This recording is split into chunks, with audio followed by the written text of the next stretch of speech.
আজকে আমাদের সেশন হচ্ছে সদস্য নির্বাচন, দল গঠন প্রক্রিয়া, কার্যকরী কমিটি গঠন এবং ক্ষুদ্র দল বা দলনেতার দায় দায়িত্ব। তো আমরা যদি সদস্য নির্বাচনের কথা বলি তাহলে সেখানে কিছু বিবেচ্য বিষয় আছে। যাচাই বাছাই প্রক্রিয়া ছাড়াও কিছু কমন বিবেচ্য বিষয় আছে। বিবেচ্য বিষয় বলতে একজন সদস্য সব দিক দিয়ে ভালো, কিন্তু তার বয়স যদি আমাদের নীতিমালার বাইরে চলে যায় তখন তো তাকে আমরা নিতে পারি না। তাহলে এটা হলো বিবেচ্য বিষয়ের পার্ট। তো সেই বিবেচ্য বিষয়গুলো একটা হলো আমরা যাকে সদস্য নেব বা নির্বাচন করব তার বয়স হতে হবে 18 থেকে 65 বছর। আর একটা আমরা গ্রাহক নির্বাচন করার আগে আর একটা বিবেচনা করব, যিনি গ্রাহক হবেন তিনি শারীরিকভাবে সুস্থ সক্ষম আছে কিনা। আর একটা আমাদের পলিসিগতভাবে আমাদের যে লক্ষিত জনগোষ্ঠী তাদের একটা শ্রেণী বিভাগ করা ছিল যে কতটুকু জমি থাকলে আমরা তাদের নিব, এটা গ্রাজুয়ালি ভাগ করা ছিল। তো সেটা আমরা লক্ষ্য করব। কিন্তু এই মুহূর্তে আমাদের যে লক্ষ্য উদ্যোক্তা উন্নয়নে উদ্দীপন এবং উদ্যোক্তা তৈরি করতে হবে, এখন আমাদের ওইটার মধ্যে সীমাবদ্ধ থাকা যাবে না। আমাদের ভালো ভালো উদ্যোক্তা নির্বাচন করে বড় বড় লোন দিতে হবে, মানে যাচাই বাছাই করেই। যেখানে আমরা 5 জনকে 2 লক্ষ টাকা দিতাম, সেখানে যদি আমরা একজন ভালো গ্রাহককে যাচাই করে 2 লক্ষ টাকা দিতে পারি তাহলে কি আমার মনিটরিং করতে সুবিধা হবে। আর একটা উদ্যোগ যদি আমরা তৈরি করতে পারি সেখান থেকে কর্মসংস্থানের সুযোগ সৃষ্টি হবে। এগুলো আমাদের হলো প্রাথমিক বিবেচ্য বিষয়। এখন সদস্য নির্বাচনের ক্ষেত্রে আমরা কোন বিষয়গুলো সাধারণত প্রাধান্য দিয়ে থাকি? একটা হলো আমরা প্রথমে দেখি যে কর্ম এলাকায় আমাদের সংগঠনটা হবে সেই কর্ম এলাকার ওই সদস্য স্থায়ী বাসিন্দা কিনা। স্থায়ী বাসিন্দা যদি না হয় সেক্ষেত্রে কিছু জিনিস আমাদের বিবেচ্য বিষয় থাকতে হবে, দেখার বিষয় থাকতে হবে। সেটা কি হতে পারে? যদি স্থায়ী বাসিন্দা না হয়, সে যে এলাকায় আছে কতদিন যাবত ওইখানে বসবাস করছে, এটা দেখব। আর একটা হলো তিনি যে প্রকল্পে লোন নিতে চায় বা যে প্রকল্পে টাকাটা ব্যবহার করবে ভর্তি হওয়ার পরে, ঋণ নেওয়ার পরে, সেই প্রকল্পটার বয়স কত। যেহেতু অস্থায়ী, তার নাগরিক সনদ, জাতীয় নিবন্ধন, এই বিষয়গুলো সঠিক আছে কিনা। যে এলাকায় বসবাস করে সেই এলাকায় তার গ্রহণযোগ্যতা আছে কিনা, সামাজিকভাবে সবাই চিনে কিনা এবং সবার কাছে সে কোন প্রকৃতির লোক, এটা ওইখানে বিবেচনা করব। যে বাড়িতে ভাড়া থাকেন বাড়িওয়ালা তার জামিনদার হবেন কিনা, নিকট আত্মীয়কে জামিনদার হিসেবে রাখা যায় কিনা, এগুলো অস্থায়ীর ক্ষেত্রে আমরা বিবেচনা করব। তাছাড়া সামাজিক গ্রহণযোগ্যতা, চারিত্রিক গুণাবলী এবং এলাকায় যে বসবাস করে তার সন্তোষজনক মর্যাদা আছে কিনা। পেশাটা বিবেচ্য বিষয়, কারণ আমাদের সমাজে বিভিন্ন পেশাজীবী লোক বাস করে। এক একটা পেশার সাথে কিন্তু মানুষের বৈশিষ্ট্য ভিন্নতা থাকে, তাদের আয় উপার্জনেরও ভিন্নতা থাকে। তো যে কারণে আমরা যাদের সদস্য নেব তার পেশাটা ভালো মতো জানব। পরিবারের আয়ের উৎস এটা আমাদের দেখতেই হবে, কারণ আমি তাকে ভর্তি করার পরেই তো তাকে সঞ্চয় এবং ঋণের আওতায় আনবো, এটি আমার লক্ষ্য। তাহলে তার সে যে লোন নেবে কিভাবে পরিশোধ করবে, এই জন্য তার আয়ের উৎস দেখা দরকার। গ্রাহকদের শুধুমাত্র যে ঋণের মাধ্যমেই করব তা না, তারা যদি এই সঞ্চয় করে পুঁজি গঠন করতে পারে তাহলে একটা সময় ওই সঞ্চয় তার বিনিয়োগের একটা মাধ্যম হবে। যে কারণে যে গ্রাহক সঞ্চয় মনোভাব বেশি সে কিন্তু ঋণ পরিচালনায়ও সক্ষম হয় এবং তার মানসিকতাও ভালো থাকে। টাকাটা নিয়ে যদি সঠিক প্রকল্পে ব্যবহার না করে তাহলেই ঋণটা ঝুঁকিতে চলে যায়। এখন আমাদের লোন দেওয়ার আগে তিনি যে প্রকল্পটা সদস্য ভর্তি হওয়ার ক্ষেত্রে সে যে পেশার লোক সেই প্রকল্প তার আছে কিনা এবং সেই প্রকল্পের পূর্ব অভিজ্ঞতা আছে কিনা। অনেকে আছে হঠাৎ করে নতুন একটা ব্যবসা বা নতুন একটা প্রকল্প চিন্তা করে ঋণ নিতে চায়, ভর্তি হতে চায়, যে স্যার আমি ভর্তি হতে আসছে, আমি এরকম একটা করব। এখন তার যদি ওই অভিজ্ঞতা না থাকে, সে আগে কখনো করে নাই, তাহলে কিন্তু সে ওইখানে সফল নাও হতে পারে, ওইখানে তার বিফল হওয়ার একটা সম্ভাবনা থাকে।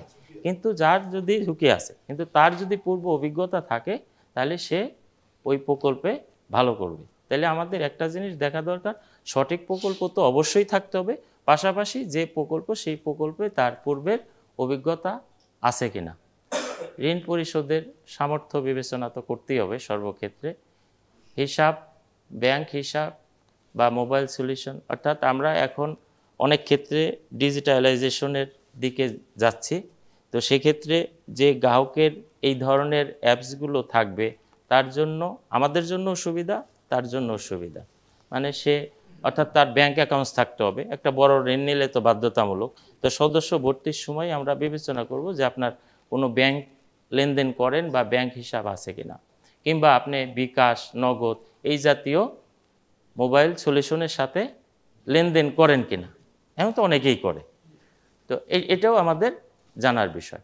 রাজনীতির সাথে যুক্ত অবৈধ ব্যবসা, রাষ্ট্রীয় মামলা, এই বিষয়গুলো আমরা এড়াই চলব। এইগুলো হলো সদস্য নির্বাচনের ক্ষেত্রে মৌলিক যে বিষয়গুলো, আমরা এগুলো পরিপালন করব। দল বা সমিতি গঠনের ফলে সঞ্চয় ও ঋণ কার্যক্রমের পাশাপাশি সামাজিক কার্যক্রমের মাধ্যমে তাদের উন্নয়ন ঘটে এবং সমাজে তাদের গ্রহণযোগ্যতা বৃদ্ধি পায়। এছাড়া সমস্যা মোকাবেলায় মনোবল বৃদ্ধি পায়। যখন আপনার একটা সংগঠনে 20 জন বসবে, শুধুমাত্র দল গঠন যে সদস্যদের নিয়ে তাই না, এরা তো ওই সংগঠনেরই অন্তর্ভুক্ত। আমি যদি দলভুক্ত না হতাম, তাহলে কিন্তু ওই পার্শ্ববর্তী যার সাথে সমিতি গঠন করছি তার সাথে ওইভাবে দেখা সাক্ষাৎ ওইভাবে হতো না, বা কথা বলারও সুযোগ ওইভাবে হতো না। কিন্তু যখন আমি প্রতি সপ্তাহে ওই সংগঠনে যাই, সমিতিতে যাই, আজকে এক কথা হলো, কালকে এক কথা হলো, তখন কি উভয়ের মধ্যে একটা সুসম্পর্ক তৈরি হয়, যে কারণে আমরা একে অপরকে সহযোগিতা করারও মনোভাব সৃষ্টি হয়। সামাজিক মর্যাদা বৃদ্ধি পায়, সামাজিক অন্যায় রোধে পদক্ষেপ গ্রহণ সহজ হয়। আমরা অনেক ক্ষেত্রেই দেখি যে এই যে বাল্য বিয়ে বলেন বা এই জাতীয় যে সমাজে অবক্ষয় বা এইগুলো ঘটে, অনেক সময় কিন্তু এই যে আমরা সংগঠনের যারা, তারাও কিন্তু ভূমিকা নিয়ে এগুলো প্রতিরোধে আগায় আসে। এগুলো হলো দল গঠনের ক্ষেত্রে কি কি যৌক্তিকতাগুলো। এখন হলো দল গঠন প্রক্রিয়াটা কি। আমি যে একটা সমিতি করব বা ক্ষুদ্র দল করে তারপরে বড় সমিতি বা সংগঠন তৈরি করব, সেক্ষেত্রে কোন প্রক্রিয়াগুলো আমরা অনুসরণ করি। প্রাথমিকভাবে এক জায়গায় তো আমি গিয়ে সারেই 10 জনকে পাবো না। প্রথমে আমাকে ব্যক্তিগত যোগাযোগ, মানে 1 to 1। আমি যে এলাকায় একটা সংগঠন বা সমিতি তৈরি করতে চাই, সেই এলাকায় একজন স্কুল শিক্ষক হতে পারে, বা ওইখানকার একজন ব্যবসায়ী হতে পারে, একজন দোকানদার হতে পারে, তার সাথে ব্যক্তিগতভাবে কথা বললাম। একজন উদ্যোক্তা উন্নয়ন কর্মকর্তা যদি কোনো এলাকায়, নতুন এলাকায় দল গঠন করতে চায়, তখন তাকে প্রাথমিকভাবে ব্যক্তিগত যোগাযোগ। আজকে একজন গ্রাহকের সাথে কথা বললো, সে গ্রাহক হওয়ার আগে সে হয়তো কোনো মুদি ব্যবসায়ী হতে পারে, স্কুল শিক্ষক হতে পারে, স্কুল শিক্ষিকা হতে পারে। তার সাথে কথা বলে আসলো যে আমি উদ্দীপন থেকে আসছি, আপনাদের এই আশপাশে আমরা কাজ করি, কিন্তু আপনার এই এলাকায় আমাদের কোনো সংগঠন নাই। আমাদের অ্যাক্টিভিটিগুলো বলা যে আমরা এই কাজ করি। তো আমার কাছে মনে হয় আপনাদের এখানে একটা সংগঠন তৈরি করলে আপনারা যদি সহযোগিতা করেন, তাহলে আমরা আপনাদের সাথে কাজ করতে পারি। ছোট ছোট জায়গায় কথা বললাম। এই 4 জনকে আবার বললাম যে আমি এত তারিখে আসবো, আপনারা মিডিলে হয় অমুক বাড়ি, ওইখানে একটু আসবেন। তখন এটা বড় দল হয়ে গেল। তখন তাদের সাথে একসাথে কথা বলে একটা ডেট হইলে আমাদের ওই উদ্যোক্তা উন্নয়ন কর্মকর্তা বলবে যে সব ঠিক আছে, আপনারা এই করছেন, আমি আমার ম্যানেজার ভাইয়ের সাথে কথা বলে একটা ডেট করব, ওই ডেটে আপনারা করবেন। তাহলে আমরা কোথায় করতে পারি। ঠিক এইভাবেই একটা দল গঠনের প্রক্রিয়া শুরু হয়। দল গঠন হয়ে যাওয়ার পরে সেই দলটা পরিচালনার জন্য তো একটা কমিটি থাকবে। সেই কমিটিটা কিভাবে কার্যকরী হবে, কমিটিটা কিভাবে ভালোভাবে ফাংশন করবে, সেক্ষেত্রে কমিটির যে রুলস আছে, কমিটি গঠনের যে রুলস আছে, সেগুলো আমাদের পরিপালন করতে হবে।